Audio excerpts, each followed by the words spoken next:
Hi guys, welcome back to my YouTube channel. Abby here with another video for you guys.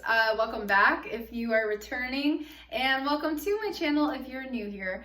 All of you are welcome. I'm still having a hard time figuring out an intro. I left my comfort zone and gained a new mindset in the process. So first thing on the list, how I've changed my mindset using my fears as a tool is I started by doing one thing a day that scares me. And I remember when I started doing this because it was something I read on Pinterest when I was probably about 19, 20. Actually, I was 19 going on 20. And I started I made a bucket list of things that felt uncomfortable for me, that felt, they could have been fun, but they still made me uncomfortable. Or just things that I knew would supremely get me out of my comfort zone. So yeah, it could be something small, like going out to eat by yourself, or making a phone call, or just little things, like wearing something you normally wouldn't wear out in public, saying something to someone that you would be afraid to say to someone, really just any way to expand yourself and take your power back from those things that make you feel like you can't do it. Because sometimes when we get anxiety ridden and we feel like we're weak or we cannot do things because we're too scared, it will start to bleed into our other goals, and we will start to surrender to anxiety and fear. And that's the opposite of what we want, because your fears do impact your goals. Because a lot of times, sometimes we'll have obstacles with our goals that we have to overcome, but they're full of things that we're afraid of. So it's good to take small actions to big actions if you want.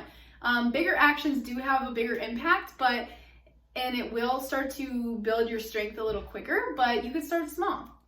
So it'll start impacting how resilient you are when you are scared, and how resilient you are with your obstacles and how you power through them.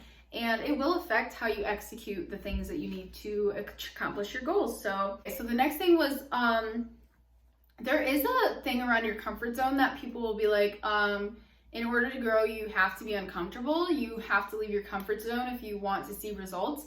And I'm coming to believe that a little bit of both is true. I have definitely made progress in my comfort zone. There's a time to be comfortable and there's a time to be uncomfortable. And if you can get to that point within yourself where you can actually see the difference, you can see when it's time to be uncomfortable and you can see when it's time to be comfortable, and you know when to use both to your advantage, I think that it's good to have a balance. Because in order to have the strength to get uncomfortable, you kind of do have to have some comfort in your life. You need to have some stability. You do need to have things that are a little predictable. And because if you're in unpredictability all the time, like when I lived in, there was times where I was living more in survival mode. And because I was already living in such fear and unknown, I didn't want to take as many risks because I was already fighting to have the motivation and energy that I had. So you're less likely to take risks when your life is heavy in that area. So it's good. I would say that it's good to have that, but it's good to know when you're getting too comfortable and you're getting a little lazy. And it's good to know how to kind of boost yourself, push yourself, challenge yourself, and step into your fears. Step into them and, work with them, and still choose that even though you have comfortability, still choose to put yourself in uncomfortable situations that will induce growth. And that takes a lot of self-discipline. So I did make a video on self-discipline in my earlier videos. So if you want to learn about that, it does connect with this really well. Go check it out. So find that uncomfortable balance, and get in touch with your intuition so you can have a better idea when it's appropriate for you to use them to your advantage. Like I said, your fears are usually connected to your goals and the obstacles within your goals that are in the way of your success. So it's good to befriend your fears. A big thing about fears is a lot of people say, overcome your fears. It's okay to be scared, and it's okay to still have fear while you're overcoming obstacles and your fears. Overcoming your fears does not promise that you're not going to be scared ever again. It doesn't promise that anxiety is going to go away. And it doesn't promise that overcoming that fear just automatically makes it not a problem. Overcoming the fear is more for character building, and it builds your strength.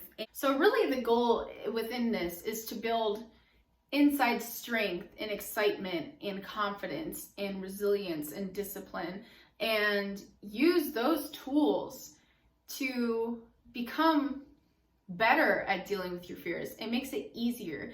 It makes it more likely that you will succeed despite those fears and obstacles. So some of my personal fears, I was afraid when I started this journey, I was afraid to be alone. So I started to be alone. I started to do things by myself. I started to go on walks by myself, go on runs, go to restaurants, go to events, go meet new people, make big decisions without asking anyone else's opinion. That was a huge thing, like me getting a dog. That was a huge decision for me, and I really did not care about anyone else's opinion. I literally just did it. Going on trips by myself. I know that is a more sketchy one that not everyone is down with, but I would say going on trips by yourself is one of the scariest but liberating things you will ever experience. It really taught me a lot about myself, because within one big trip, there's a bunch of micro fears. And if you can go and do something that that scares you, that's huge, and know that it entails all these little things that make it such a big fear, it really does build your character, and it builds your confidence in yourself and your belief in yourself. Because if you can get through a trip by yourself and still have fun and learn more about yourself, you can really do anything. Like, that's my belief. Like, and there's a good point with going on trips by yourself, it's kind of like a goal. Deciding to do something so big, so big for yourself, and understanding that big thing that you're already scared of alone entails all these little things that you don't know about and you could be scared of, or that you are scared of, and you choose to do it anyway. You are just like practicing facing daily fears. If you are constantly avoiding fears, you have anxiety, and it's keeping you isolated in your house, it's keeping you away from everyone and everything, so you don't have to deal with confrontation or fear, you're not going to have that flexibility within yourself. You're not going to be able to resiliently like just swim through life and handle the waves that are coming your way. And that's why you hide. And for me, I've had moments like that in my life where I've done that.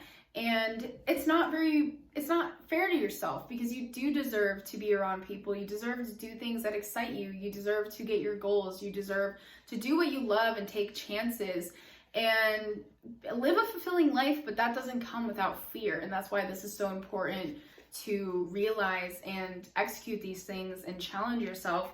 And that's why I feel passionate about sharing this, because, when you live a fear-based life, like I was afraid to leave a lot of abusive, toxic situations I was in. I was terrified, but I knew that if I didn't, I would be stuck there. I would not, and I first learned that I would not leave places and situations until I felt like I had to. And then I started to learn that I was in control, that I am the creator of my life, and I get to choose when and where and on what terms things happen. And learning how to take control like that when you're not used to it, and then also allowing the things that you cannot control to guide you and teach you, is just such a beautiful dance, like I usually say, with anything in balance. And so that was a lot of ways that I did it. Some of them were stupid, like I always tell, it's literally so corny, but I was afraid to embarrass myself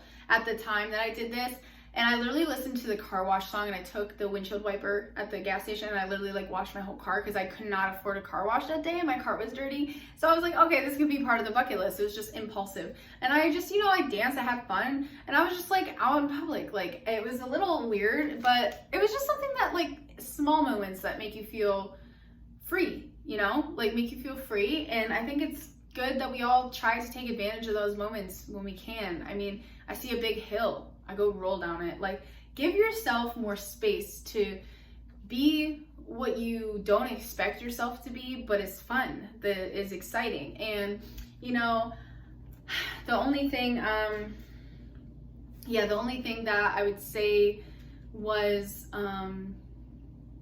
something that I do regret is not taking my safety more into account. I know that I was learning, but at least I can share with you guys when you're going on your journey, making your bucket list, making your new opportunity list and jumping out of your comfort zone. I definitely take safety into accountability as much as possible.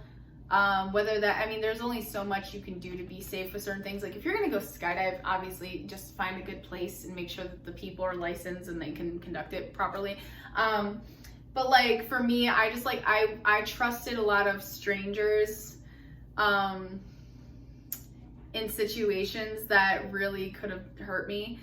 Those are stories for another time, but I was a little reckless with my safety and my health, and that's something definitely that has taught me to this day, especially so I can teach other people. Definitely be mindful of your safety, but you know, life's there's, you know, it's already started, but it doesn't truly start until you start. And if you are just hiding, doing the bare minimum, just trying to make sure everyone around you is happy and pleased, but you're not happy, and that's where I used to be, you will always live waiting for someone else to be the source of your happiness. And I didn't know any better because I was raised that way. I was raised to worry about everyone else before myself, and that may seem humble and noble, but at the end of the day, there's nothing humble or noble about not taking care of yourself and putting yourself in a box so everyone else can be comfortable, and you know, not doing what sets your soul on fire because you're afraid of what people around you might think, or you're afraid it might threaten their existence. That is no way to live, and that's why facing your fears is one of the most important things that you could ever do for yourself. A lot of you maybe that are watching that have known me since my younger days, my high school days into now, you guys know that you're probably seeing that I've had a tough time, and that throughout the years I've literally turned my spirit and my life around. And it wasn't because I became a dancer, and not because I'm not going to say that, you know, money and experiences have not definitely helped with that, but it was because of that moment when I didn't have anything that I just decided that I was gonna go get everything that I ever desired, and that I was gonna take care of myself, and I was gonna make sure that I had what I needed to survive, but also thrive first. So my cup was full before I was giving and pouring into everyone else's. And that was probably the best decision that I've ever made, because what has come from that is something that I could have never got where I was. So yeah, that's why I was so passionate to share that today. Thank you guys for watching. Give me a little thumbs up if you liked it. Give me a thumbs up if you hated it. Give me a comment and tell me why you liked or disliked my video and your take on this whole topic. Also, I'd love to hear what scares you. What is something that you can put on your list today or tomorrow or this week or this month that you could do that scares you, that would pull you out of your comfort zone and give you more confidence and faith in yourself? Share it with me. I would love to know what brings you out of your box, and what puts you back in your box, and how you can overcome that. And yeah, I hope you all have a good week. Thank you guys for watching. Share it with your friends if you know someone that could use this right now. And yeah, I'll see you guys next video. Bye.